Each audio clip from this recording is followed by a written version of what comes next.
Hare Krishna devotees எல்லாருக்கும் வணக்கங்கள். நம்ம எல்லாரும் பகவத்கீதை 18 டேஸ் கோர்ஸ்ல இருக்கோம். லெவல் 1ல இருக்கோம். பகவானோட அனுகிரகத்துல இந்த சத்சங் நமக்கு கிடைச்சிருக்கு. பகவானை பத்தி தெரிஞ்சுக்கிற ஒரு தாத்பரியம் நமக்கு கிடைச்சிருக்கு. அதை நல்லபடியா நம்ம வாழ்க்கையில பயன்படுத்தி பகவானுக்கு பக்தி சேவையில ஈடுபடணும் அப்படின்றத நம்மளோட உயர்ந்த குறிக்கோளா இருக்க வேண்டும். இன்னைக்கு நம்ம பார்க்க போறது கர்மயோகம், கிருஷ்ண உணர்வில் செயல்கள். அதுதான் நம்ம இன்னைக்கு பார்க்கிறது. நம்ம பார்த்துட்டு இருக்கிறது கர்மயோகம். அதுல நம்ம ஃபர்ஸ்ட் அதாவது 3rd சாப்டர் கர்மானா என்ன அப்படின்றத நம்ம பார்த்தோம் இல்லைங்களா? அதுக்கப்புறம் ஞான யோகம் பார்த்தோம். ஞானத்தை நம்ம யார் மூலியமா தெரிஞ்சுக்கணும் அப்படின்றதையும் பார்த்தோம். குருவை சரணடைஞ்சு அவங்களுக்கு பக்தி சேவையில ஈடுபட்டு பணிவோடு அவங்க கிட்ட நம்ம கேள்விகளை கேட்டு நம்ம ஞானத்தை வளர்த்துக்கணும். ஏன்னா குரு வந்து ஆல்ரெடி அவங்களுக்கு உண்மை தெரிஞ்சவங்க. அதாவது பகவான் யாரு, நம்ம லிவிங் என்டிட்டி, அவங்களுக்கு பக்தி சேவை செய்யணும். அந்த மாதிரி செல்ஃப் ரியலைசேஷன் சொல்லுவாங்க, தன்னுணர்வு. அது தெரிஞ்சவங்க இல்லைங்களா? அப்ப நம்மளுக்கு ஒரு சந்தேகம்னா அதை பத்தி நல்லபடியா தெரிஞ்சவங்க கிட்ட போய் கேட்டாதான் நமக்கும் அது நல்லபடியா தெரிய வரும். அப்படின்ற பட்சத்துல குரு கிட்ட சரணமடையணும். அப்ப ஞானம் நம்ம கிடைக்கணும், தெரிஞ்சுக்கணும் அப்படின்னா குருவை சரணடையணும் அப்படின்றத நம்ம பார்த்தோம். இன்னைக்கு நம்ம பார்க்க போறது கர்மயோகம், கிருஷ்ண உணர்வில் செயல்கள் அப்படின்றத நம்ம பார்க்க போறோம். இது அட்வான்ஸ் ஸ்டேஜ். இன்னும் கர்மயோகம்ன்றது சாதாரணமா நம்ம செய்யற செயல்களை பத்தி நம்ம பார்த்துட்டு இருந்தோம். இது இப்போ கிருஷ்ண உணர்வுல செயல்கள் எப்படி செய்யறது அப்படின்றத நம்ம பார்க்க போறோம். அதுக்கப்புறம் பாத்தீங்கன்னா சப்ஜெக்ட் மேட்டர்ஸ் பத்தி நேத்திக்கு நம்ம பார்த்தோம். அதுவும் இல்லாம பகவான் அப்படின்னு நம்ம பார்க்கிறோம் இல்லைங்களா? பகவான் அப்படின்னும் பொழுது பராசர முனி வந்து பகவானுக்கு டெஃபினேஷன் கொடுத்திருக்காங்க. இது விஷ்ணு புராணத்துல பகவான் வந்து அதாவது ஆப்புலன்சஸ் நிறைஞ்சவங்க. அவங்க இதை மீறி வேற யாருமே அந்த ஆப்புலன்சஸ்ல இருக்க முடியாது. அதுவும் இல்லாம இந்த 6 ஆப்புலன்சஸும் மிகவும் உயர்ந்த நிலையில இருக்கிறது பகவான் தான் அப்படின்றத நம்ம பார்க்கிறோம். ஒண்ணு ஃபேமஸ், அதாவது எல்லாருக்கும் தெரியும் பகவான் கிருஷ்ணர் அப்படின்னு சொன்னா ஈவன் வெஸ்டர்ன் சைட்ல உள்ளவங்களுக்கு கூட எல்லாருக்குமே கிருஷ்ணர் அப்படின்னு சொன்னாலே அவங்க பகவான், அவங்க கடவுள் அப்படின்றது தெரியும் இல்லைங்களா? அந்த அளவுக்கு எல்லாருக்கும் தெரிஞ்சவங்க. அப்போ ஃபேமஸ், ஃபேம், அதுல உயர்ந்த நிலையில இருக்கிறவங்க. அதுக்கப்புறம் பாத்தீங்கன்னா அழகு, பகவான வந்து ஒரு சின்ன குழந்தை ஒரு அழகா அதுக்கு தெரிஞ்ச அளவுல ஒரு படமா வரைஞ்சா கூட அதுல பகவான் வந்து அழகாதான் இருப்பாங்க. எந்த இடத்துல பார்த்தாலும் பகவான் வந்து அழகாதான் இருப்பாங்க இல்லைங்களா? அது கார்ட்டூன்ல பார்த்தா கூட பகவான் ரொம்ப கியூட்டா அழகாதான் இருப்பாங்க. அப்படின்னும் போது பியூட்டி. அதுவும் இல்லாம நம்ம வந்து பகவானோட விக்கிரகங்களை நம்ம கோயில்ல பார்க்கும்போது தனி அழகு இல்லைங்களா? சங்கு சக்கர கதா பத்மமா இருக்கட்டும், இல்லைன்னா ரிபங்கா ஃபார்ம், அதுதான் வந்து ஷியாமசுந்தர் ஃபார்ம் சொல்லுவோம். பகவான் வந்து ஃப்ளூட் வச்சுட்டு இருக்காங்க இல்லைங்களா இங்க ஸ்கிரீன்ல. அந்த அந்த ஃபார்ம், எந்த ஃபார்மா இருந்தாலும் பகவான் வந்து அழகா இருப்பாங்க. திருமேனி ரொம்பவே உன்னதமா இருக்கும். அப்போ அழகிலே சிறந்தவங்க பகவான் அப்படின்றத நம்ம பார்க்கிறோம். அப்புறம் ரொம்ப ரினவுன்ஸ்டா இருப்பாங்க. எதுலயும் பற்றற்று இருக்கிறது அப்படின்றது அதுக்கு அர்த்தம். முக்குணங்கள் இருக்கு இந்த ஜட உலகத்துல. ஆனால் இந்த முக்குணங்களோட தாக்கம் பகவான் கிட்ட கிடையாது. எதுலயும் சம்பந்தப்படாம இருப்பாங்க அப்படின்றத நம்ம இங்க பார்க்கிறோம். அதுலயும் வந்து பகவான் தான் சிறந்தவங்கன்றதை நம்ம பார்க்கிறோம். அதுக்கப்புறம் வந்து ஸ்ட்ரென்த், வலிமை நிறைஞ்சவங்க பகவான்றதை பார்க்கிறோம். அவங்க பாத்தீங்கன்னா நிறைய அசுரர்கள் எல்லாம் என்ன பண்றாங்க, அழிக்கிறாங்க இல்லைங்களா? அப்புறம் கோவர்தன மலை என்ன பண்றாங்க, அவங்க தன்னோட இடது கையால சுண்டு விரல அவங்க 7 நாள் வந்து தூக்கி நிறுத்தி இருக்கிறாங்க. இந்த மாதிரி நிறைய விஷயங்கள் கிருஷ்ணா புக் அப்படின்ட்டு வந்து நம்ம பார்ப்போம். அதுல வந்து நிறைய பகவான் வந்து அதாவது ஒரு பிறந்து 2-3 நாட்கள் குழந்தையில என்ன பண்றாங்க, பூத்தனா அப்படின்ற ஒரு பெரிய அரக்கி அவங்க என்ன பண்றாங்க, அழிக்கிறாங்க இல்லைங்களா? இந்த மாதிரி நிறைய அதாவது ஒரு ஒரு அசுரனும் வந்து பகவான் வந்து அழிக்கிறதுக்காக கம்சன் வந்து அனுப்புவாங்களாம். அதெல்லாம் வந்து விளையாட்டு பொம்மை மாதிரி பகவான் வந்து அவங்களெல்லாம் அழிச்சிடுவாங்களாம். அந்த அளவுக்கு அவங்களுக்கு ஸ்ட்ரென்த். அப்போ ஸ்ட்ரென்த்ல சிறந்தவங்க பகவான் அப்படின்றத நம்ம பார்க்கிறோம் இல்லைங்களா? அப்ப இந்த மாதிரி நாலேஜ்லயும் பகவான் தான் சிறந்தவங்க அப்படின்னும் போது அது எப்படின்னு பார்த்தோம்னா வேதம் தான் இருக்கிறதுல சிறந்தது இல்லைங்களா? அந்த வேதத்தை யாரு கொடுத்தது? பகவான் தான் கொடுத்தாங்க நமக்கு. வேதம் தான் நமக்கு எல்லா கேள்விகளுக்கான பதில். நமக்கு எந்த ஒரு சந்தேகம் இருந்தாலும் அதை வந்து போக்குற ஒரு விஷயம் வந்து வேதத்துல இருக்கு அப்படின்றத நம்ம வந்து தெரிஞ்சுக்கிறோம். அப்ப அந்த வேதத்தை நமக்கு பகவான் கொடுத்திருக்காங்க. வேதத்தின் அடிப்படையில தான் பிரம்மா வந்து உலகத்தை உருவாக்கி இருக்காங்க. அப்போ நாலேஜ், ஃபுல்லி நாலேஜ் பகவான் அப்படின்றத நம்ம பார்க்கணும். இப்போ இந்த மாதிரி விஷயங்களை. இதுல வந்து ஏதோ ஒரு விஷயத்துல அதிகப்படியா வேற யாரும் இருக்க முடியாது. இல்ல இந்த மாதிரி எல்லா விஷயத்திலும் அதிகப்படியா பகவானை விட வேற யாரும் இருக்க முடியாது. இது எல்லாமே பகவான் கிருஷ்ணர் இருக்கறனால தான் அவங்கள பகவான் உவாச்ச. பகவத்கீதையில பாத்தீங்கன்னா எல்லா இடத்துலயும் எப்படி இருக்கும் ஸ்லோகங்கள், பகவான் உபதேச ஸ்லோகங்கள் எல்லாத்துக்கும் பகவான் உவாச்ச அப்படின்றது இருக்கும். இது வந்து பராசர முனி வந்து பகவானுக்காக கொடுத்த டெபினிஷன். இது வந்து விஷ்ணு புராணத்துல இருக்கு அப்படின்றத நம்ம இன்னைக்கு பார்க்கிறோம். அப்ப இன்னைக்கு நம்ம பார்க்க போறது 5வது அத்தியாயம் கிருஷ்ண உணர்வில் செயல்கள். அத நம்ம பார்க்க போறது. ஹரே கிருஷ்ண லலிதா மாதாஜி. ஹரே கிருஷ்ணா மாதாஜி. ஹரே கிருஷ்ணா. பிரணாம் மாதாஜி. ஹரே கிருஷ்ணா. பிரேயர்ஸ் இல்லங்களா? சொல்றேன். ஹரே கிருஷ்ணா. ஓம் அஜ்ஞான திமிராந்தஸ்ய ஞானாஞ்சன சலாகயா சக்ஷுர உன்மிலிதம் ஏன தஸ்மை ஸ்ரீ குரவே நமः. ஸ்ரீ சைத்தன்ய மனோபீஷ்டம் ஸ்தாபிதம் ஏன பூதலே ஸ்வயம் ரூப கதா மஹ்யம் ததாதி ஸ்வபதாந்திகம். வந்தேகம் ஸ்ரீ குரோ ஸ்ரீயுதபத கமலம் ஸ்ரீ குரூன் வைஷ்ணவாம் ச ஸ்ரீ ரூபம் சாக்ரஜாதம் சகண ரகுநாதான்விதம் தம் சஜீவம் சாத்வைதம் சாவதூதம் பரிஜன சகிதம் கிருஷ்ண சைதன்ய தேவம் ஸ்ரீ ராதா கிருஷ்ண பாதான் சககண லலிதா ஸ்ரீ விஷாகான்விதாம் ச. ஹே கிருஷ்ணா கருண சிந்தோ दीनबंधो जगत्पते गोपेशा गोपिका कांता राधा कांता नमोस्तुते. तप्त कांचन गौरंगी राधे वृंदावनेश्वरी वृषभानुसुते देवी प्रणमामि हरिप्रिये. वाञ्छकल्पतरुभ्य च कृपा सिन्धुभ्य च पतितानां पावनेभ्यो वैष्णवेभ्यो नमो नमः. नम ओं विष्णुपाताय कृष्णप्रेष्ठाय भूतले श्रीमते भक्ति वेदांत स्वामिनिति नामिने.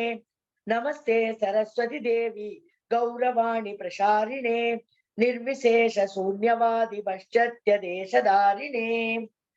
जय श्री कृष्ण चैतन्य प्रभु नित्यानंदा श्री अद्वैत गदाधर श्री वासादि गौर भक्त वृंदा. हरे कृष्ण कृष्ण कृष्ण हरे हरे हरे राम राम राम हरे हरे. हरे कृष्ण कृष्ण कृष्ण हरे हरे हरे राम राम राम हरे हरे. हरे कृष्ण कृष्ण कृष्ण हरे हरे हरे राम राम हरे हरे. ओम नमो भगवते वासुदेवाय. हरे कृष्णा माताजी. हरे कृष्ण माताजी. थैंक यू माताजी. Thank you so much.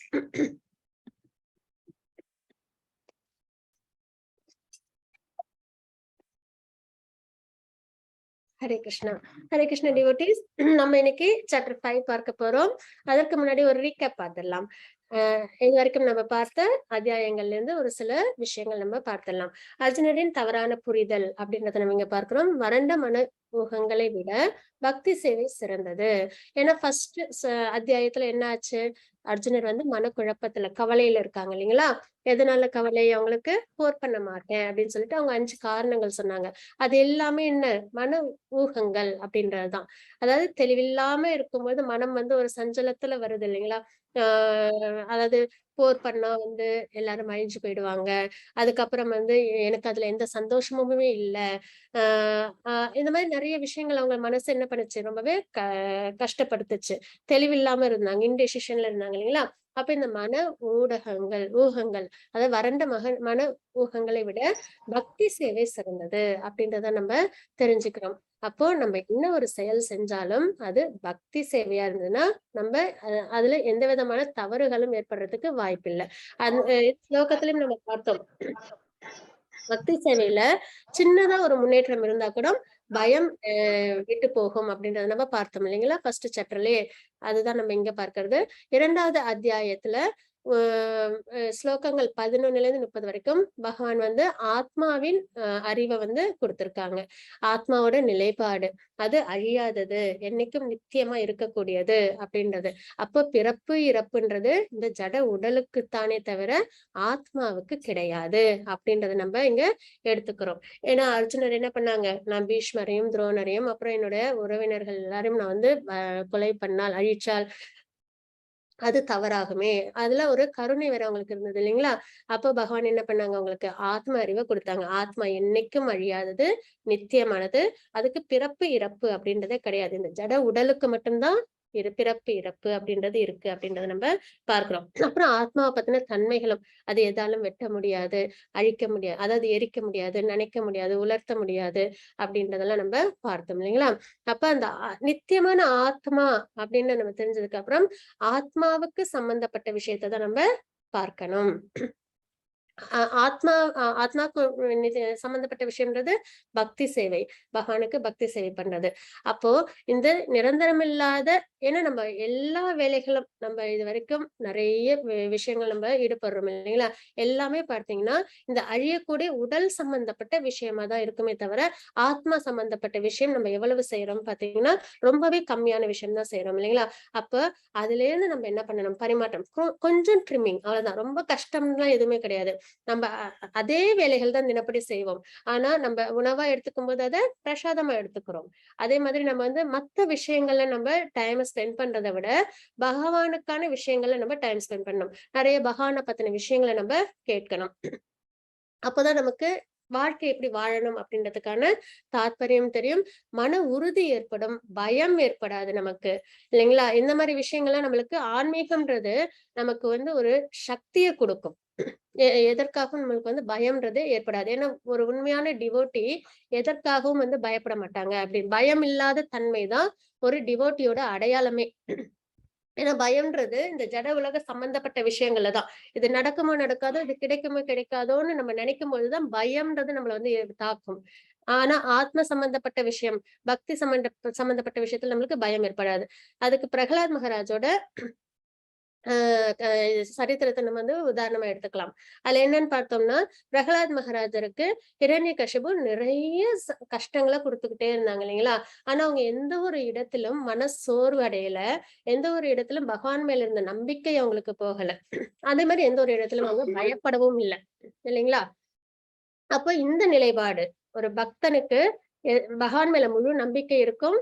அதுக்கப்புறம் பகவானுக்கு எந்த விதமான பயமும் அவங்களுக்கு ஏற்படாது அப்படின்றதெல்லாம் நம்ம இங்க தெரிஞ்சுக்கிறோம். அப்ப பிரகலாத் மகாராஜோட சரித்திரத்துல அவங்களுக்கு வர கஷ்டங்கள் இருக்கு இல்லைங்களா? ஹிரண்யகசிபு அவங்களுக்கு கொடுக்குற கஷ்டங்கள். அதுதான் என்ன அப்படின்னு பார்த்தோம்னா, நமக்கு இந்த மெட்டீரியல் உலகத்துல கிடைக்கிற கஷ்டங்கள். சரிங்களா? மெட்டீரியல் உலகத்துல நமக்கு ஜட வாழ்க்கையில கஷ்டங்கள்லாம் ஏற்படுது இல்லைங்களா? ஒரு கஷ்டமும் நம்ம கர்ம வினையினாலும் நம்ம ஆசைகள்னாலும் நமக்கு கிடைக்குது. அப்போ நம்ம அந்த கஷ்டங்களை எந்த விதத்துல நம்ம எடுத்துக்கணும்னா பிரகலாத் மகாராஜ் மாதிரி நம்ம எடுத்துக்கணும். பகவான் மேல பக்தி, நம்பிக்கை, பயமின்மை இந்த மூணும் இருக்கும்போது எவ்வளவு கஷ்டங்கள் வந்தாலும் பிரகலாத் மகாராஜ் என்ன பண்ணாங்க? அத தைரியத்தோட எதிர்கொண்டாங்க இல்லைங்களா? அந்த அளவு நமக்கும் வந்து ஒரு சிறந்த ஒரு புரிதல் பக்தி வந்து நமக்கு கொண்டு வரும் அப்படின்றது. அப்போ ஆத்மா அழியாதது, அது சம்பந்தப்பட்ட விஷயம் பக்தி. பக்தி பண்ணும்போது நமக்கு பயம் அப்படின்றதும் வராது அப்படின்றத நம்ம இங்க தெரிஞ்சுக்கிறோம். அப்ப ஆத்ம அறிவு நம்ம தெரிஞ்சுக்கிறோம். அதுக்கப்புறம் வந்து பரிந்துரைக்கப்பட்ட கடமை விளக்கப்பட்டுள்ளது. அதாவது ஸ்லோகங்கள் 31ல இருந்து 37 வரைக்கும் பரிந்துரைக்கப்பட்ட கடமைன்னு வந்து அந்த காலத்துல சத்திரியர்கள், பிராமணர்கள், வைசியர்கள், சூத்திரர்கள்னு வந்து பிரிஞ்சிருக்கும். அவங்கவங்களுக்கான கடமைகள்னு இருக்கும் இல்லைங்களா? பிராமணர்கள்னா அவங்களோட கடமைகளை சரிவர செய்வாங்க. அதே மாதிரி சத்திரியர்கள் போது நாட்டை பாதுகாப்போட தர்ம வழியில நடத்துவாங்க. அதே மாதிரி வைசியர்கள் போது அரசருக்கு தேவையான சப்போர்ட்டிவ் விஷயங்கள் எல்லாம், அதாவது டாக்ஸ் பே பண்றது, அவங்களுக்கு ராஜ்யத்துக்கு தேவையான விஷயங்கள் அவங்க சப்போர்ட்டிவா இருப்பாங்க. சூத்திரர்கள் இவங்க எல்லாருக்குமே வந்து அவங்க சப்போர்ட்டிவா இருப்பாங்க. அப்ப இந்த மாதிரி ஒரு சிஸ்டம்ல அவங்கவங்களுக்கான பரிந்துரைக்கப்பட்ட கடமைகளை வந்து சரிவர செய்யணும் அப்படின்றத நம்ம இங்க பார்க்கிறோம். வர்ணாசிரம தர்மத்தை நம்ம தெரிஞ்சுக்கிறோம். அப்போ நமக்கும் பரிந்துரைக்கப்பட்ட கடமை கலிகாலத்துல அந்த மாதிரி சிஸ்டம் இப்போ இல்ல வழக்கத்துல. ஆனால் நமக்கான பரிந்துரைக்கப்பட்ட கடமை என்ன? தினப்படி நம்ம குடும்பத்திற்காகவும் நமக்காகவும் ஒரு சில செயல்கள்லாம் செய்யறோம் இல்லைங்களா? அந்த செயல்களை நம்ம என்ன பண்ணணும்? கடமையா செஞ்சு பக்தி பகவான் மேல பக்தி பண்ணி பகவானை முன்னிலைப்படுத்தி நம்மளோட கடமைகளை நம்ம செய்யணும் அப்படின்ற நம்ம இங்க பிராக்டிக்கல் அப்ளிகேஷனை நம்ம இங்க எடுத்துக்கலாம். ஏன்னா பகவான் சொன்ன உபதேசங்கள் எல்லாத்தையும் நம்ம வாழ்க்கையில எப்படி கடைபிடிக்கணும், அதுதான் பகவத்கீதையை தெரிஞ்சுக்கிட்டு அதை நம்ம வாழ்க்கையில நம்ம அதை கடைபிடிக்கணும். அதுதான் நம்ம தெரிஞ்சுக்கிறதுக்கான அடையாளமே. அதுக்கு அடுத்தது பாத்தீங்கன்னா உரை, அதாவது ஸ்லோகங்கள் 42ல இருந்து 45 வரைக்கும் பல செயல்பாடுகள் காரணமாக ஆத்மாவின் சிக்கல் அப்படின்றத நம்ம பார்க்கிறோம். ஆத்மா நித்தியமானது. அது எப்பயும் சச்சித்தானந்தம், அதான் அதோட ஸ்வரூபம் இல்லைங்களா? எப்பயுமே பரமானந்த நிலையில இருக்கும் அப்படின்றத நம்ம தெரிஞ்சுக்கிறோம். ஆனா எதற்காக இந்த ஜட உலகத்துல இருந்து அது கஷ்டப்படுது அப்படின்னு பார்த்தோம்னா, ஆத்மாவோட சிக்கல் என்ன, எதனால வருது அப்படின்னு பார்த்தோம்னா, பல செயல்பாடுகள் காரணமாக. நம்ம ஏதோ ஒரு செயலை, ஒரு விஷயத்தை எதிர்பார்த்து நம்ம செய்யறோம், ஆசைப்பட்டு இதை அடையணும் நம்ம செய்யறோம் இல்லைங்களா? அப்ப அந்த செயலை செய்யும் போது அந்த மாதிரி அதாவது ஃப்ரூட்டி ரிசல்ட்ஸ் எதிர்பார்த்து செய்யற செயல்கள்னால ஆத்மா என்ன பண்ணிடுது, பந்தப்பட்டுடுது. அந்த இந்த ஜட வாழ்க்கையில அது முக்குணங்களோட பந்தப்பட்டு இந்த உலகத்திலேயே அது பிறப்பிறப்புன்ற சுழற்சியில இருக்கு. அதுதான் அதோட சிக்கல் அப்படின்னு நம்ம இங்க தெரிஞ்சுக்கிறோம். அப்ப பல செயல்பாடுகள் தான் ஆத்மாவை பந்தப்படுத்துது அப்படின்னு நம்ம இங்க தெரிஞ்சுக்கிறோம். அதுக்கப்புறம் ஸ்லோகம் 46ல இருந்து 53 வரைக்கும் பக்தி சேவையால் பௌதிக பந்தத்தில் இருந்து பிரிக்கப்படுவதை விளக்குகிறது. அப்ப நம்ம இந்த பந்தத்துல இருக்கோம் இல்லைங்களா? இந்த முக்குணங்களோட பந்தப்பட்டு இருக்கோம்ன்றத நம்ம இங்க தெரிஞ்சுக்கிறோம். அதுல இருந்து நம்ம வெளியில வரணும் அப்படின்னா, பக்தி சேவை, பகவானுக்கு பக்தி சேவை செய்யும் பொழுது மட்டுமே நம்மளால வெளியில வர முடியும் அப்படின்றத நம்ம இங்க தெரிஞ்சுக்கிறோம். இதெல்லாம் போக போக இப்ப நம்ம பார்க்கறது எல்லாமே ஒரு சில ஸ்லோகங்களை நம்ம பார்த்துட்டு இருக்கோம் இல்லைங்களா? ஒரு ஸ்லோகத்தையும் ஆழ்ந்து படிக்கும் பொழுது, நிறைய பகவானை பத்தி தெரிஞ்சுக்கும் பொழுது அதற்கான வழிமுறைகள் நமக்கு நல்லபடியா புரிய வரும். அப்ப டிவோஷனல் சர்வீஸ் தான் நம்மளை இந்த பௌதிக பந்தத்திலிருந்து பாதுகாக்கும்ன்றதை நம்ம இங்க பார்க்கிறோம். 3வது அத்தியாயத்துல ஸ்லோகம் 17ல இருந்து 18 வரைக்கும் ஞானத்தின் தளத்தில் ஒரு நபருக்கு எந்த கடமையும் இல்லை என்பதை விளக்குகிறார் அப்படின்றத நம்ம பார்க்கிறோம். ஞானத்தின் தளம் அப்படின்னா தன்னுணர்வு அடையிறது. அதாவது நான் இந்த உடல் அல்ல ஆத்மா, நான் பகவானுக்கு பக்தி சேவை செய்யறதுதான் சிறந்தது அப்படின்றதுல நம்ம தெரிஞ்சுக்கிறோம் இல்லைங்களா? இந்த ஜட வாழ்க்கைக்கும் எனக்கும் அதாவது இந்த ஜட வாழ்க்கை என்னது, ஒரு நிரந்தரம் இல்லாதது, அதுவும் கஷ்டங்கள் நிறைஞ்சது அப்படின்றத நமக்கு தெரிஞ்சுக்கிறோம். என்ன கஷ்டம், ஜட வாழ்க்கையில என்ன கஷ்டம் அப்படின்னு பார்த்தோம்னா, பிறப்புன்றதே ஒரு கஷ்டமான ஒரு விஷயம்தான் இல்லைங்களா? ஏன்னா ஒரு பிறவி முடிஞ்சு இன்னொரு பிறவி நம்ம எடுக்கிறோம் அப்படின்னும் போது, இன்னொரு அன்னையோட வயிற்றுக்குள்ளார நம்ம போய் அதுக்குள்ளார நம்ம என்ன இருக்கிறோம், ஒரு சாக்கு பையில 9 மாதங்கள் நம்ம இருக்கிறோம். ஒரு சாக்கு பைக்குள்ளார 9 மாதங்கள், அதாவது சாக்கு பை மாதிரி, அதாவது கர்ப்பப்பை. அது எப்படின்னா அதுக்குள்ளார குழந்தை 9 மாதம் இருக்கு இல்லைங்களா? அது எப்படி கம்பேர் பண்ணாங்கன்னா, ஒரு சாக்கு பைக்குள்ளார ஒரு உயிரினம் இருந்தா எவ்வளவு வருத்தப்படும், கை கால் அசைக்க முடியாது இல்லைங்களா? அது அந்த மாதிரி நிறைய கஷ்டங்கள் இருக்கு. இது பாகவதத்துல உங்களுக்கு விளக்கமா இந்த ஸ்லோகங்களும் உண்டு. அப்ப அதுவும் என்னது, ஒரு கஷ்டம் தான் அப்படின்றத நம்ம பார்க்கிறோம். அதுக்கப்புறம் பிறப்பு, இறப்பு அவ்வளவு எளிதான ஒரு விஷயம் கிடையாது. இறக்கும் தருவாயில யம தர்ம தூதர்கள் வருவாங்க. அதுக்கப்புறம் அதோட அந்த இது போகும் தளம் இருக்கு இல்லைங்களா? அதெல்லாம் ரொம்பவே கஷ்டமான ஒரு விஷயம். அதுக்கப்புறம் நோய் வந்தாலும் நம்ம சொல்லவே வேண்டாம். நம்மளுக்கு ரொம்பவே வருத்தமான ஒரு விஷயம் தான். அதுக்கப்புறம் முதுமையும் நம்ம இன்னொருத்தவங்களை டிபெண்ட் பண்ணி இருக்கிற மாதிரி ஒரு கட்டத்துல நம்மள கொண்டு விட்டுடும் இல்லைங்களா? அப்ப இதெல்லாம் வெறும் மனிதனை மட்டும் குறிப்பிட்டு சொல்ற கஷ்டங்கள் கிடையாது. இங்க உள்ள எல்லா ஜீவராசிகளுக்கும் பொதுவான கஷ்டம். பிறப்பு, இறப்பு, மூப்பு, அதுக்கப்புறம் நோய். இது எல்லாமே கஷ்டங்கள் இல்லைங்களா? அப்ப இந்த அப்புறம் இன்னொரு விஷயமும் கூட, இந்த ஜட வாழ்க்கையில சந்தோஷமா இருந்தாலும் நித்தியமா இருக்குதா அப்படின்னு பார்த்தா கிடையாது. அதே மாதிரி துக்கமா இருந்தாலும் நித்தியமா இருக்கா? இல்ல. அதுவும் ஒரு காலகட்டத்தோட நமக்கு முடிவுக்கு வந்துருது இல்லைங்களா? அப்போ இங்க சந்தோஷமும் துக்கமும் மாறி மாறி நமக்கு வந்துகிட்டே இருக்கு அப்படின்றது நம்ம இங்க பார்க்கிறோம். அப்ப இந்த மாதிரி விஷயங்கள்லாம் இந்த ஜட வாழ்க்கை நிரந்தரமானதுல அப்ப நம்ம இங்க பிறந்திருக்கோம், இங்கேயே நித்தியமா இருக்க போறோம் அப்படின்னா இதற்காக நம்ம நிறைய பிரயத்தனப்படலாம், நிறைய செல்வம் சேர்த்து வைக்கலாம், நல்ல பேர் புகழ் எல்லாத்தோடையும் நம்ம சிறந்து இருக்கலாம். ஆனா இங்க நம்ம நித்தியமா இருக்க போறோமா அப்படின்னு பார்த்தா கிடையாது. ஒரு மரணம் வரும்போது எல்லாத்தையும் விட்டுட்டு ஆத்மா மட்டும்தான் போகும். அது கூட இந்த ஸ்தூல சரீரத்தோட நம்மளோட கர்ம வினைகளும் ஆசைகளும் நம்ம கூட வரும் இல்லைங்களா? குணம், இதுதான் நம்ம கூட வரப்போற விஷயங்கள். அப்ப நம்மளால என்ன எடுத்துட்டு போக முடியும்? நம்மளோட கர்ம வினைகள், அதுக்கப்புறம் நம்மளோட ஆசைகள், நம்மளோட குணம், இது 3ம் தான் நம்மளால எடுத்துட்டு போக முடியும். அப்ப இந்த 3த்தையும் நம்ம சரிவர நம்ம கவனத்துல கொண்டு வரணும் இல்லைங்களா? அப்ப அதெல்லாம் நம்ம சரிவர பண்ணணும் அப்படின்னா நம்ம பக்தி சேவையில நம்ம ஈடுபடணும். அப்போ இந்த உலகத்துல நம்ம வாழறதே தேவையில்லாத விஷயமானா கண்டிப்பா கிடையவே கிடையாது. இந்த உலகத்துல நம்ம பிறந்திருக்கோம். பகவானோட அனுகிரகத்துல நமக்கு திறமைகள் கொடுக்கப்பட்டிருக்கு. 7வது சாப்டர்ல பகவான் சொல்லுவாங்க, உன்னுள் உள்ள திறமை நான் அப்படின்னு வந்து சொல்லுவாங்க. அப்ப பகவான் கொடுத்த திறமை, அர்ஜுனருக்கு என்ன திறமை கொடுத்தாங்க? போர்ல சிறந்த போர் வீரன் இல்லைங்களா? அவங்களுக்கு வில் வித்தை சிறந்த திறமையா இருக்கு. அதுவும் இல்ல நல்ல குணத்தோடும் அவங்க இருக்காங்க இல்லைங்களா? அப்ப அப்படிப்பட்ட திறமைய அவங்க யாருக்காக பயன்படுத்துறாங்க? பகவானுக்காக அத அவங்க பயன்படுத்துறாங்க இல்லைங்களா? அதே மாதிரிதான் நம்ம கிட்ட இருக்கிற திறமையை என்னைக்கும் நம்ம என்ன பண்ணிடக்கூடாது? வீண் பண்ணவே கூடாது. அது பகவான அவமதிக்கிறதா அர்த்தம். அதனால நம்ம கிட்ட உள்ள திறமைய நம்ம சிறந்த முறையில நம்ம வெளியில கொண்டு வரணும். ஆனா அத நம்ம பக்தியில நம்ம கொண்டு வரணும் அப்படின்றத நம்ம பார்க்கிறோம். ஏன்னா எல்லா அரசர்களும் பக்தர்கள் எல்லாரையும் பாத்தீங்கன்னா சிறந்த அரசர்களா இருப்பாங்க. அதாவது பிரகலாத் மகாராஜா இருக்கட்டும், அம்பரீஷ் மகாராஜா இருக்கட்டும், அந்த மாதிரி நிறைய அரசர்கள், பரத் மகாராஜ், அப்புறம் இவங்க துருவ மகாராஜ், இந்த மாதிரி எல்லாருமே வந்து சிறந்த அரசர்கள் தான். ஆனா சிறந்த டிவோட்டியும் கூட. அரச பரிபாலனமும் நல்லபடியா பண்ணுவாங்க. பக்தியும் சிறந்த முறையில பண்ணுவாங்க. அந்த மாதிரி நம்ம வாழ்க்கையில நம்மளோட திறமைகள் எல்லாத்தையும் நல்ல முறையில் நம்ம கொண்டு வந்து, அதே சமயத்துல பக்தியிலும் நம்ம ஈடுபடணும். அதுதான் பேலன்ஸ்டு லைஃப் அப்படின்றத நம்ம பார்க்கிறோம். அப்ப ஞானத்தின் தளத்தில் ஒரு நபருக்கு எந்த கடமையும் இல்லை என்பதை விளக்குகிறார் அப்படின்னு நம்ம இங்க பார்க்கிறோம். என்ன கடமை இல்லைன்னா, இந்த பௌதீகத்துல தனக்காக ஒரு சென்ஸ் கிராட்டிபிகேஷன் பண்ணிக்கிறோம் இல்லையா? அதுவும் அதர்மம் பண்ணியாவது பண்ணணும்னு நினைக்கிறோம் இல்லைங்களா? அதெல்லாம் வந்து தேவையே இல்லாத ஒரு விஷயம் அப்படின்னு நம்ம இங்க பார்க்கிறோம். அனைத்து வகையான தியாக வேலைகளுக்கும் ஞானத்தின் தளத்தில் உச்சம் அடைகிறது அப்படின்றதையும் பார்க்கிறோம். நம்ம நிறைய யாகங்கள், யஜ்ஞங்கள்லாம் பண்றோம் இல்லைங்களா? கோயில்ல சாக்ரிஃபைஸ் தியாகங்கள்லாம் பண்றோம், யாகங்கள்லாம் பண்றோம். ஆனா ஞானத்தை வளர்த்துக்கிற தியாகம் இருக்கு பாருங்க, அந்த யஜ்ஞம் அதுதான் இருக்கலே உயர்ந்தது அப்படின்னு நம்ம இங்க தெரிஞ்சுக்கிறோம். அதுதான் செக்ரிகேட் பண்ணும்.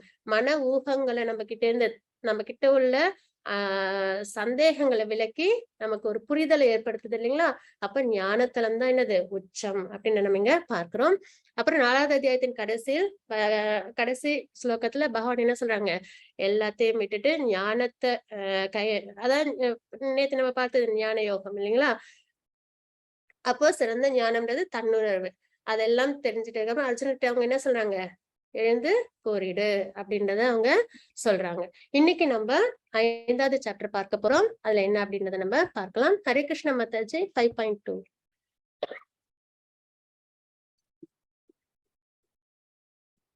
லலிதா மாதாஜி.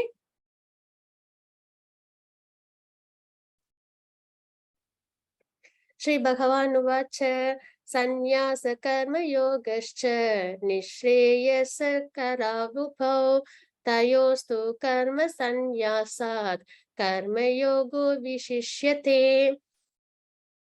புருஷோத்தமராகிய முழுமுதற் கடவுள் பதிலுரைத்தார், செயலை துறத்தல், பக்தியுடன் செயல்படுதல் இரண்டுமே முக்திக்கு ஏற்றதாகும். ஆனால் இவ்விரண்டில் செயலை துறப்பதை விட பக்தி தொண்டில் ஈடுபடுவது சிறந்ததாகும் அப்படின்றத நம்ம இங்க பார்க்கிறோம். சரிங்களா? இதற்கு முன்னாடி அப்படின்னா இப்போ பகவான் பதில் கூறியிருக்காங்க. அப்ப அர்ஜுனரோட கொஸ்டின் ஒண்ணு இருந்திருக்கும் இல்லைங்களா?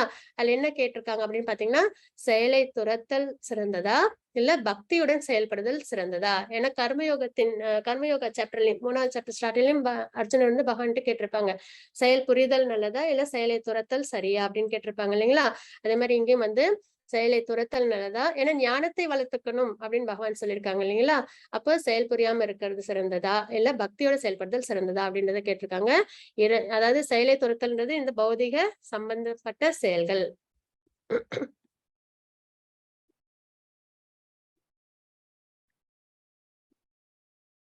அப்படின்றத நம்ம இங்க பார்க்கிறோம். அப்ப செயலை துறத்தல், பக்தியுடன் செயல்படுதல் இரண்டுமே முக்திக்கு ஏற்றதாகும். ஆனால் இவ்விரண்டில் செயலை துறப்பதை விட பக்தி தொண்டில் செயல்படுவது சிறந்தது.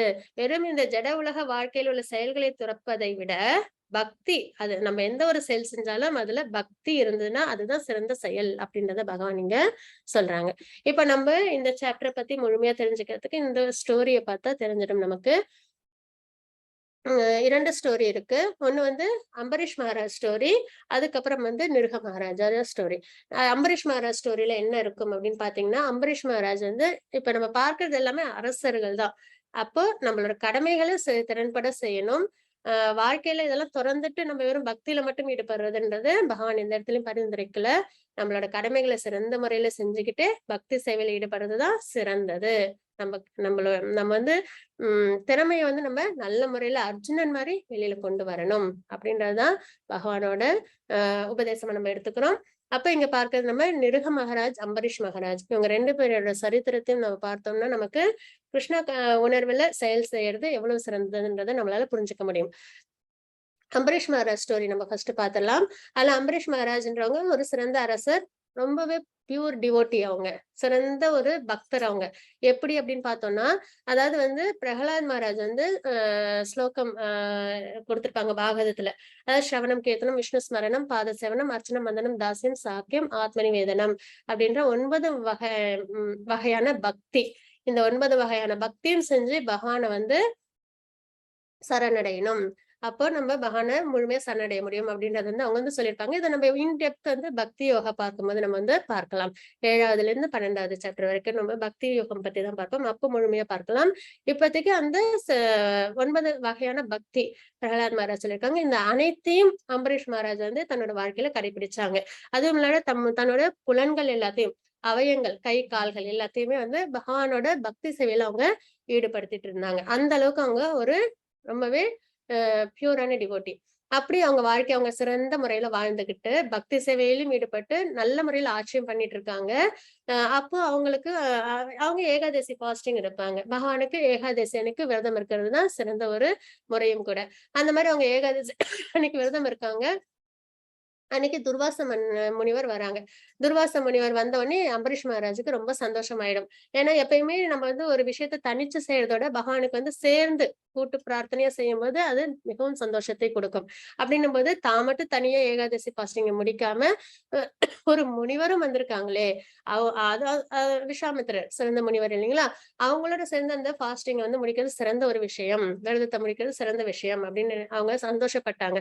உடனே அதித்தியை எந்த அளவுக்கு உபசரிக்கணுமோ அந்த அளவுக்கு அவங்கள வரவேற்கிறாங்க. அப்போ துர்வாச முனிவர் என்ன சொல்றாங்கன்னா, நான் போய் நீராடிட்டு வரேன், அது வரைக்கும் நீ எனக்கு காத்துரு அப்படின்னு சொல்லிட்டு போறாங்க. போனவங்க வரவே இல்லை. எப்பயுமே ஏகாதசி விரதம் வந்து அடுத்த நாள் துவாதசி அன்னைக்கு காலையில ஒரு நேர காலத்திற்குள்ளார அந்த விரதத்தை முடிக்கணும். அந்த அந்த காலத்தை தாண்டி முடிச்சோம்னா அந்த விரதம் இருந்த பலன் வந்து இருக்காது. அதனால அந்த காலத்தை வந்து கடந்துட்டு இருக்காங்க. அம்பரீஷ் மகாராஜ் வந்து விரதத்தை முடிக்கும் அந்த காலம் வந்து நெருங்கிட்டு இருக்கு. ஆனா துர்வாச முனிவர் போனவங்க வரல. உடனே என்ன பண்ணாங்க, எப்பயுமே அரசர்கள் தனக்கு ஏதோ ஒரு குழப்பம் வந்ததுன்னா அவங்க யாரை கேட்பாங்க, குருவை கேட்பாங்க இல்லைங்களா. குருவையும் அமைச்சர்களையும் கூப்பிட்டு இந்த மாதிரி துர்வாச முனிவர் வரல, என்ன செய்யறது அப்படின்னு கேட்கவும் குரு வந்து அவங்களுக்கு அட்வைஸ் பண்ணாங்க. வீட்டுக்கு வந்து அதித்தியை விட்டுட்டு நம்ம உணவு எடுத்துக்கிறது தான் தவறு, ஆனா வந்து தீர்த்தம் எடுத்துக்கிறது தவறு இல்ல, அதனால நீங்க வந்து துளசி தீர்த்தம் எடுத்துக்கோங்க அப்படின்னு வந்து சொல்றாங்க. ஆனா இதுவும் அம்பரீஷ் மகாராஜுக்கு இது வந்து எதுவும் தவறுதல் இல்லைன்னு சொல்லிட்டு கொஞ்சமா துளசி தீர்த்தம் எடுத்து அவங்க வந்து விரதத்தை முடிக்கிறாங்க. இத வந்து துர்வாச முனி பாத்துறாங்க. ஏன்னா அவங்கள முனிவர்கள் இல்லைங்களா, அவங்களுக்கு நிறைய இந்த மிஸ்டிக் பவர் இருக்கும். ஏன்னா அவங்க சென்சஸையும் மனதையும் கண்ட்ரோல் பண்ணி தவம் பண்றதுனால அவங்களுக்கு நிறைய ஆத்ம சக்தி இருக்கும் இல்லைங்களா. அதன் மூலியமா அவங்க என்ன பண்ணிடுறாங்கன்னா, அது அம்பரீஷ் மகாராஜ் தீர்த்தம் எடுத்துக்கிறத பாத்துடுறாங்க. பார்த்த உடனே அவங்களுக்கு ரொம்ப கோபம் வந்துடுது. உடனே துர்வாச முனிவருக்கு கோபம் நிறைய வரும் இல்லைங்களா. வந்த உடனே என்ன பண்றாங்க, உன்னோட வீட்டுக்கு நான் அதித்தி வந்திருக்கேன், என்னை விட்டுட்டு நீ வந்து விரதத்தை முடிச்சிருக்கே அப்படின்னு சொல்லிட்டு அவங்களோட தலை முடி எடுத்து கீழே போறாங்க. அதுல இருந்து ஒரு பெரிய அசுரன் வராங்க. அவங்க போய் அம்பரீஷ் மகாராஜ கொல்ல போறாங்க. உடனே அம்பரீஷ் மகாராஜ் என்ன பண்ணாங்க, நான் செஞ்ச தவறுக்கு இது நல்ல தண்டனை தான், அதனால நான் அதை வந்து எடுத்துக்கிறேன் அப்படின்னு சொல்றாங்க. ஆனா அந்நேரம் பார்த்து என்ன வருதுன்னு பாத்தீங்கன்னா, சுதர்சன சக்கரம் வருது. வந்து என்ன பண்ணுது, அந்த அசுரனை வந்து அழிச்சிடுது. அழிச்ச உடனே அந்த அதுக்கப்புறம் துர்வாச முனிவரையும் துரத்திட்டு போகுது. உடனே துர்வாச முனிவருக்கு என்ன செய்யறதுன்னு தெரியல. எல்லாத்தையும் போய் என்னை காப்பாத்துங்கன்னு சொல்றாங்க. எல்லாரையும் எங்களால முடியாதுன்றாங்க. அப்புறம் பிரம்மா கிட்ட போறாங்க. பிரம்மாவும் வந்து என்ன சொல்றாங்க, என்னால முடியாது, சுதர்சனத்தை கட்டுப்படுத்துற சக்தி என்கிட்ட கிடையாது அப்படின்னு வந்து சொல்லிடுறாங்க. அதுக்கப்புறம் சிவபெருமான்கிட்ட போறாங்க. சிவபெருமான்கிட்ட போய் என்னை காப்பாத்துங்கன்னு சொல்றாங்க. அப்ப அவங்களும் என்ன சொல்றாங்க, சுதர்சனத்தை தடுக்கும் சக்தி என்கிட்ட கிடையாது, நீ பகவான் விஷ்ணுவே நீ போய் சரணம் அடையணும் அப்படின்றாங்க. உடனே அம்பரீஷ் மகாராஜ் சாரி, இவங்க துர்வாச முனிவர். முனிவர்களுக்கெல்லாம் வேற வேற லோகங்களுக்கு போற அளவுக்கு அவங்களுக்கு என்ன இருக்கும்? அந்த சக்தி இருக்கும். சரிங்களா? அப்ப நேரா பகவான் கிட்டே போறாங்க. பகவான்ட்ட போய் இந்த மாரி சுதர்சனம் வந்து என்னைய தாக்க வருது அப்படின்னு சொல்றாங்க. பகவான் என்ன சொல்றாங்கன்னா, என்னால சுதர்சனத்தெல்லாம் நீ வந்து இது கண்ட்ரோல் பண்ண முடியாது. அ அப்படின்னு சொல்றாங்க. உடனே துர்வாச முனிவருக்கு ஆச்சரியமா போயிடுது. நீங்க தான் பகவான். உங்களோட கண்ட்ரோல்ல தானே இருக்கு அப்படின்னோனே, நீ எனக்கு ஏதாவது வந்து தவறுதல் பண்ணியிருந்தா கூட நான் வந்து உன்னைய மன்னிச்சு விட்டுருவேன். ஆனா என்னோட பக்தனுக்கு நீ வந்து ஒரு அபராதம் பண்ணாலும் அத வந்து நான் மன்னிச்சாலும் சுதர்சனம் மன்னிக்காது. அது எனக்கு ஏத்துக்க முடியாத ஒரு விஷயம் அப்படின்னு வந்து சொல்லுவாங்க. அப்போதான் துர்வாச முனிவருக்கு தெரியுது, பகவானோட பக்தர்களுக்குள்ள மகிமை என்ன அப்படின்றது. உடனே என்ன பண்றாங்க, இதுக்கு என்ன செய்யணும்ன உடனே, நீ யாருகிட்ட அபச்சாரப்பட்டியோ அவங்க கிட்டயே போய் நீ வந்து மன்னிப்பு கேளு அப்படின்னு வந்து சொல்லுவாங்க. உடனே சரியான துர்வாச முனிவர் வந்து அம்பரீஷ் மகாராஜோட கால்ல விழுவாங்க. ப எப்பயுமே பியூர் டிவோட்டியோட அடையாளமே யாரையும் வந்து கஷ்டப்படுத்த மாட்டாங்க. ஏன்னா சுத்த சத்துவ குணத்துல இருந்து பக்தி சேவை பண்ணணும் பகவானுக்கு. அப்படின்ற மனநிலையில உள்ளவங்க யாரையும் என்ன பண்ண மாட்டாங்க. தெரிஞ்சும் தெரியாமலும் கஷ்டப்படுத்துறதுன்றது அவங்களுக்கு வராத ஒரு குணமா இருக்கும். அப்படின்னும் போது இவங்க மன்னிப்பு கேட்கறதுக்கு முன்னாடியே இவங்க என்ன பண்ணிடுறாங்க, சுதர்சனத்திட்ட வந்து இவங்கள ஒண்ணும் பண்ணாத அப்படின்னு சொல்லி அம்பரீஷ் மகாராஜ் சொல்றாங்க. உடனே சுதர்சனமும் வந்து பகவான் கிட்டயே போயிடுது. அதுக்கப்புறம் துர்வாச முனிவரும் அவங்க விடை பெற்றுட்டு போயிடுறாங்க. அப்போ ஒரு பியூர் டிவோட்டியோட மகிமை, உன்னதமான நிலைன்றது இதுதான். அதே மாதிரி டிவோட்டீஸும் இருக்கணும். அதாவது டிவோட்டீஸ் அப்படின்றது தூய பக்தர்கள்ன்றது அந்த நிலைப்பாடே வந்து ரொம்ப உயர்ந்த ஒரு நிலைப்பாடா இருக்கும். யார் மேலயும் துவேஷம் இருக்காது. எல்லார்கிட்டயும் வந்து அவங்க வந்து சரிசமமா பழகுவாங்க. அதே மாதிரி பகவான்ட்ட ரொம்பவே அன்போட இருப்பாங்க. இந்த மாதிரி நிறைய குணங்கள் உண்டு. அதெல்லாம் நம்ம வந்து பின்னாடி வர சாப்டர்ஸ்ல பார்க்கலாம். குணங்கள் பத்தி பார்க்கிற சாப்டர்ஸ்ல பார்க்கலாம். இது வந்து அம்பரீஷ் மகாராஜரோட ஸ்டோரி. அதே வந்து நிருக மகாராஜ் அப்படின்றாங்க. அவங்களோட ஸ்டோரி என்ன அப்படின்றத பார்த்தோம்னா, நிருக மகாராஜும் ரொம்ப தர்ம வழியில ஆட்சி பண்ற ஒரு சிறந்த ஒரு அரசர். அவங்க வந்து நிறைய தானங்கள், இது தவங்கள் இந்த மாதிரி நிறைய விஷயங்கள் அதெல்லாம் வந்து அவங்க வந்து யஜ்ஞங்கள் இதெல்லாம் வந்து பண்ணுவாங்க. ஆனா எல்லாத்தையும் வந்து ஒரு பலனை எதிர்பார்த்து பண்ணுவாங்க. இந்த யாகம் பண்ண எனக்கு இந்த நன்மை கிடைக்கும். இந்த தானம் பண்ண எனக்கு இந்த நன்மை கிடைக்கும். அப்படின்ற ஒரு எதிர்பார்ப்போட ஆனா எல்லா தர்ம செயல்களிலும் அவங்க வந்து ஈடுபட்டுட்டே இருப்பாங்க. அப்போ தினப்படி நிறைய அவங்க வந்து தானங்கள்லாம் பண்ணுவாங்க. அப்போ ஒரு நாள் ஒரு பிராமணருக்கு அவங்க என்ன பண்றாங்க, நிறைய பேருக்கு தானம் பண்றாங்க. ஒரு நாள் ஒரு பிராமணருக்கு அவங்க நல்ல பசு அலங்கரிக்கப்பட்ட பசுவையும் நிறைய செல்வங்களையும் வந்து அவங்க கொடுக்குறாங்க. இத வாங்கிட்டு அந்த பிராமணரும் வந்து போயிடுறாங்க. இந்த விலங்குகளோட இயல்பு என்னன்னா, சூரிய அஸ்தமனத்தப்போ எங்க யார் வளர்த்தாங்களோ அவங்க வீட்டுக்கே திரும்பி போயிடும். அதே மாதிரி அது என்ன பண்ணிடுதுன்னா, அந்த பசு வந்து இரவு ஆன உடனே அது ராஜ்யத்துக்கு திரும்பி போயிடுது. நிருக மகாராஜோட ராஜ்யத்துக்கு. இது அரசருக்கும் தெரியல, யாருக்கும் தெரியல. அடுத்த நாளும் அரசர் என்ன பண்றாங்கன்னா, கோதானம் பண்றாங்க. நிறைய பொன் பொருள்லாம் குடுக்குறாங்க.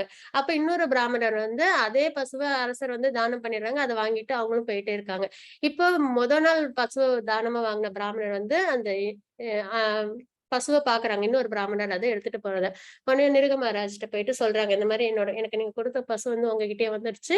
அத நீங்க இன்னொரு பிராமணர்ட்ட இன்னைக்கு தானம் பண்ணிட்டீங்கன்னு. உடனே அரசர் சொன்னாங்க, பரவால்ல. அதனால என்ன இருக்கு? நான் உனக்கு வேற பசு குடுக்குறேன்னோனே, இல்ல எனக்கு நீங்க குடுத்த அதே பசு தான் வேணும் அப்படின்னு வந்து சொல்றாங்க. அந்த காலத்துலலாம் தனக்கு என்ன குடுத்தாங்களோ அதிலயே திருப்தி அடைவாங்க. அதுக்கு மேல வேற எதுவும் தேவையில்லாம அதிகப்படி ஆசைகள்லாம் அவங்களுக்கு இருக்காது. இது நடந்தது திரேதா யுகத்தின் ஆரம்பத்துல.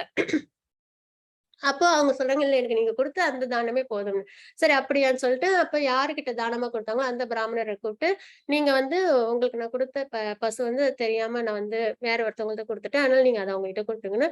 "இல்ல நீங்க எனக்கு இன்னைக்கு குடுத்ததே நான் வந்து எடுத்துக்கிறேன். எனக்கு வேற எதுவும் வேணான்னோனே." அப்புறம் இவங்க கிட்ட வேற நெறைய பசு குடுக்குறேன், நெறைய செல்வம் குடுக்குறேன். இவங்க கிட்ட கேட்பாங்க. இவங்களும் ஒத்துக்க மாட்டாங்க. அவங்க கிட்ட வேற நெறைய பசுக்கள், நெறைய செல்வங்கள் குடுக்குறேன். அவங்களும் ஒத்துக்க மாட்டாங்க. 2 பேரும் சேர்ந்து அந்த பசுவையும் வாங்கிக்க மாட்டாங்க. அந்த பசுவையும் அரசர்ட்ட விட்டுட்டு அவங்க பாட்டுக்கு போயிடுவாங்க. சரிங்களா?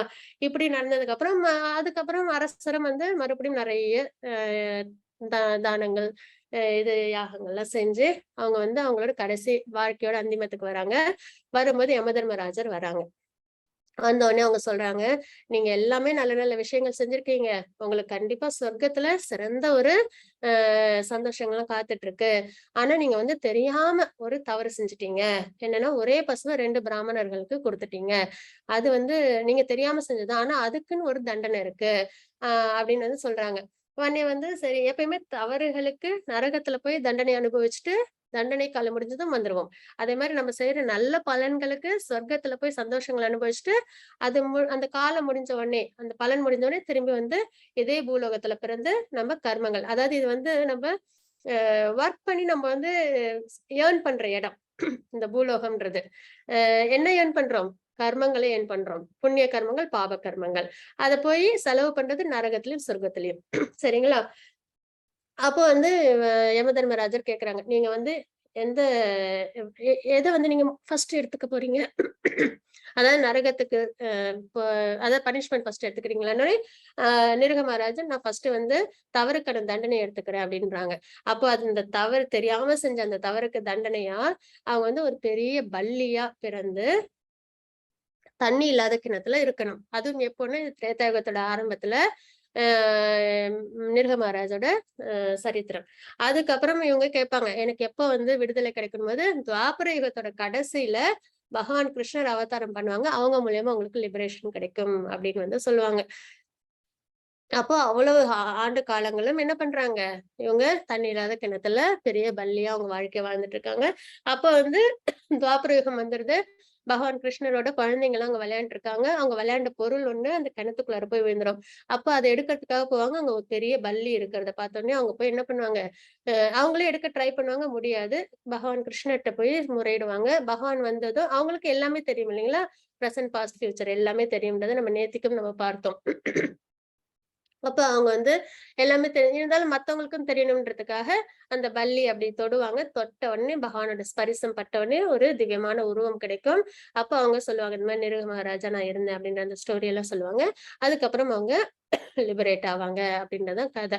அப்போ நம்ம என்னதான் சர்வ ஜாக்கிரதையா புண்ணியங்கள் பண்ணாலுமே, அதுல ஒரு சின்ன தவறுகள்னு வரும்போது, அதுக்கான தண்டனைய நம்ம அனுபவிக்க வேண்டியதா இருக்கு இல்லைங்களா? இதுதான் பக்தியில உள்ள சேவைக்கும் செயல்களுக்கும், பக்தி இல்லாம பழவனிய எதிர்பார்த்து செய்யற செயல்களுக்குமான வித்தியாசம் அப்படின்னு நம்ம இங்க தெரிஞ்சுக்கிறோம். அப்போ பக்தி சேவையில ஈடுபடுறது பகவானோட பக்தி சேவையில செயல்கள் நம்ம செய்யும்போது, அது நமக்கு பாதுகாப்பை கொடுக்கும் அப்படின்னு நம்ம இங்க தெரிஞ்சுக்கிறோம். ஹரே கிருஷ்ணா லலிதா மாதாஜி 5.3. हरे कृष्णा माता जी। ஹரே கிருஷ்ணா. ज्ञेयः स नित्यसन्न्यासी यो न द्वेष्टि न काङ्क्षति निर्द्वन्द्वो हि महाबाहो सुखं बन्धात् प्रमुच्यते। हरे कृष्णा। ஹரே கிருஷ்ண மாதாஜி. எவனொருவன் தனது செயல்களின் விளைவுகளில் விருப்பு வெறுப்பு அற்றவனோ அவனே நிரந்தரமான சந்நியாசி ஆவான்.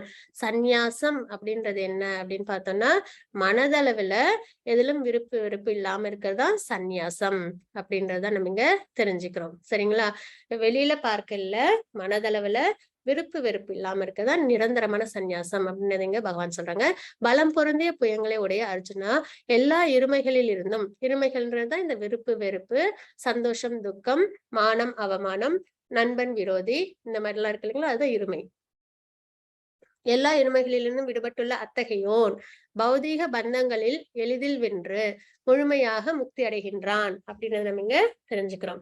அப்ப யார் இந்த இருமைகள்ல இருந்து வெளியில வராங்களோ, இந்த இருமைகள் அப்படின்றது எதனால வருதுன்னா இந்த முக்குணங்களோட சம்பந்தப்படுறதுனால வர விஷயங்கள் அப்படின்னு அப்ப இது ஜட உலகத்தில் உள்ள சம்பந்தம் அப்படின்னு நம்ம இங்க பார்க்கிறோம். அப்ப அப்படிப்பட்ட இருமைகள்ல இருந்து வெளியில வரும்பொழுது பௌதீக பந்தத்துல இருந்து அவங்க என்ன பண்ணிடுறாங்க, முழுமையா வெளியில வந்து முக்தி அடைகிறாங்க அப்படின்றத நம்ம இங்க பார்க்கிறோம். இது பாத்தீங்கன்னா ஹரிதாஸ் தாக்கூர் அவங்களோட ஒரு பாஸ்ட் டைம் இது. ஹரிதாஸ் தாக்கூர்ன்றவங்க சைத்தன்ய மகாபிரபுவோட டிசைபிள். சரிங்களா? அப்ப அவங்க என்ன பண்றாங்க அப்படின்னு பாத்தீங்கன்னா, அவங்க வந்து தினப்படி ஹரே கிருஷ்ணா மகாமந்திரத்தை 3,00,000 முறை அவங்க வந்து உச்சரிப்பாங்க.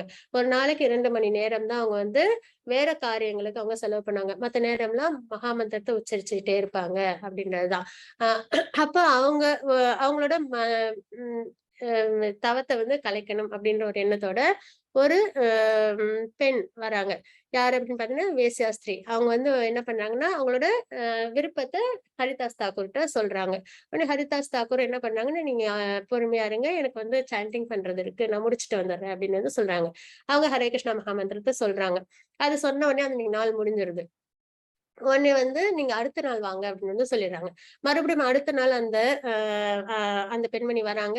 அப்பயும் வந்து இவங்க மகாமந்திரத்தை உச்சரிச்சுட்டு இருக்கிறாங்க. அப்போ அன்னைக்கு நாளும் முடிஞ்சிருது. உடனே இவங்க வந்து மறுபடியும் ஹரிதாஸ் தாக்கூர் என்ன சொல்லுவாங்கன்னா, நீங்க அடுத்த நாள் வாங்க அப்படின்னு வந்து சொல்லுவாங்க. அந்த பெண்மணி மறுபடியும் அடுத்த நாள் வருவாங்க. அடுத்த நாள் வரும்போது என்ன ஆகும்னு பாத்தீங்கன்னா, அந்த பெண்மணி ஹரே கிருஷ்ணா மகாமந்திரத்தை உச்சரிக்க ஆரம்பிச்சிருவாங்க. அதுதான் ஒரு உயர்ந்த உன்னதமான பக்தரோட அடையாளமா இருக்கு. அதாவது தான் மட்டும் பக்தி பண்ணாம, தன்னை சுத்தி உள்ளவங்களையும் பக்தி சேவையில ஈடுபடுத்திடுவாங்க அப்படின்றத நம்ம இங்க தெரிஞ்சுக்கிறோம். சரிங்களா? இது வந்து ஒரு சிறந்த உதாரணமா நம்ம இங்க பார்க்கிறோம். மாதாஜி 5.10. லலிதா மாதாஜி 5.10. ब्रह्मण्यादाय कर्माणि सङ्गं त्यक्त्वा करोति यः लिप्यते न स पापेन पद्मपत्रविवाम्बसा. हरे कृष्ण. ஹரே கிருஷ்ண மாதாஜி. பற்றின்றி தனது கடமைகளை செய்து பலன்களை பரமபுருஷ பகவானுக்கு அர்ப்பணிப்பவன் தாமரை இலை எவ்வாறு நீரால் தீண்டப்படுவதில்லையோ அதுபோல அவன் பாப விளைவுகளால் தீண்டப்படுவதில்லை அப்படின்றத நம்ம இங்க பார்க்கிறோம். தாமரை இலை மேல தண்ணீர் ஒட்டாது இல்லைங்களா? அந்த மாதிரி பற்றின்றி தனது கடமை, நம்மளோட கடமைகளை நம்ம செய்யணும். சரிவர நம்ம குடும்பத்திற்காக, நம்ம சமுதாயத்திற்காக செய்யற செயல்கள் எல்லாத்தையும் பற்றின்றி கடமையா செய்யணும். பலன்களை பரமபுருஷ பகவானிடம் அர்ப்பணிக்கணும் அப்படின்றத தெரிஞ்சுக்கிறோம். அதுக்கு உவமையா தாமரை இலை எவ்வாறு நீரால் தீண்டப்படுவதில்லையோ அது போல அவன் பாப விளைவுகளால் அவங்க செய்யற செயல்கள் பற்றில்லாம செயலை செய்யும் போது அந்த செயல்கள்னால வர பலன்கள் அவங்கள என்ன பண்ணாது, தீண்டாது அப்படின்றத இந்த ஸ்லோகத்துல நம்ம தெரிஞ்சுக்கிறோம்.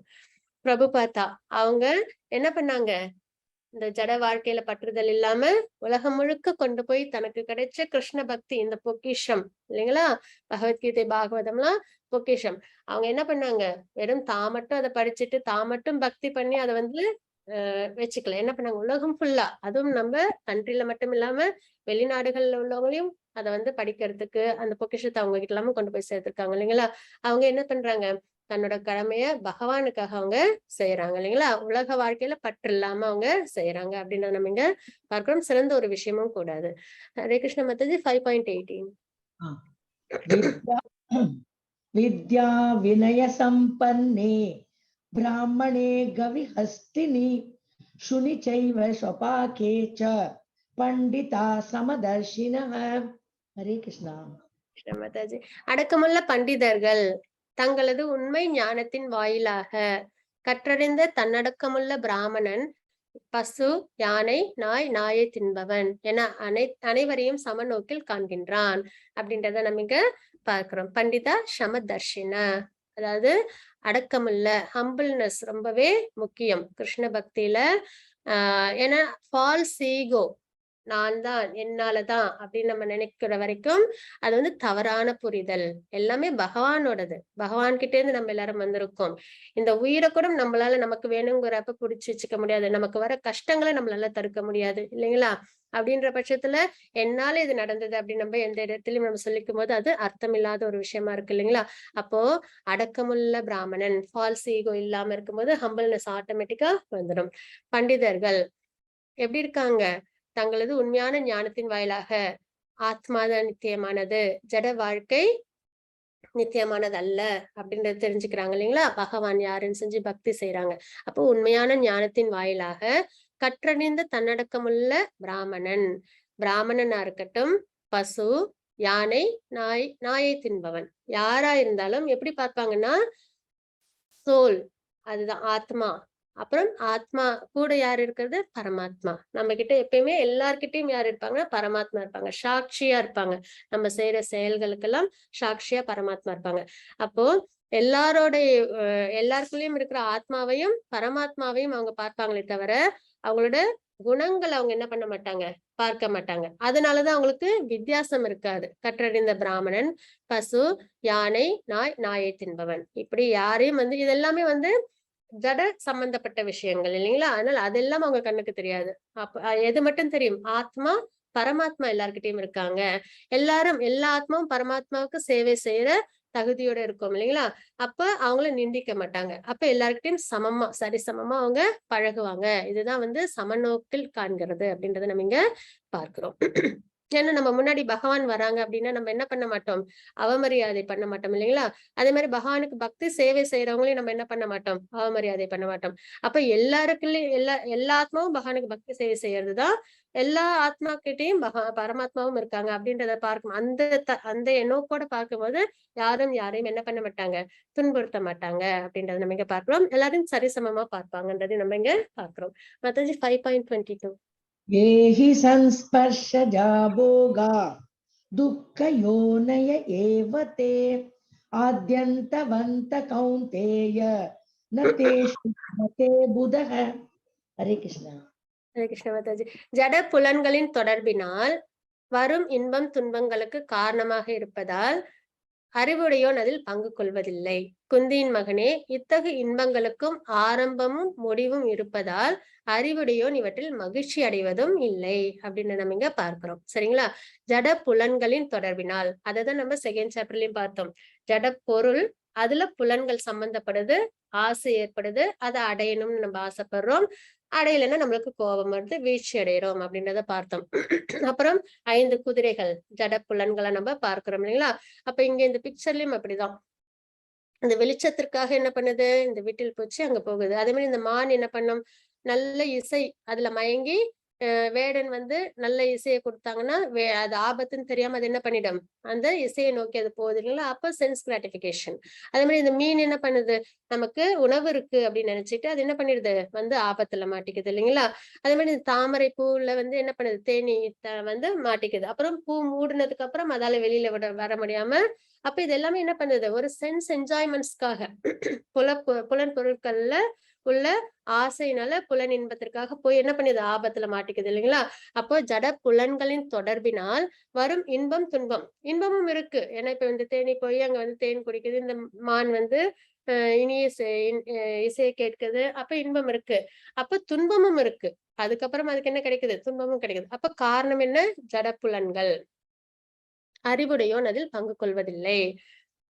அப்போ செல்ஃப் ரியலைஸ்டா உள்ளவங்க என்ன பண்ண மாட்டாங்க, இந்த இன்ப துன்பங்கள்ல பங்கு கொள்ள மாட்டாங்க.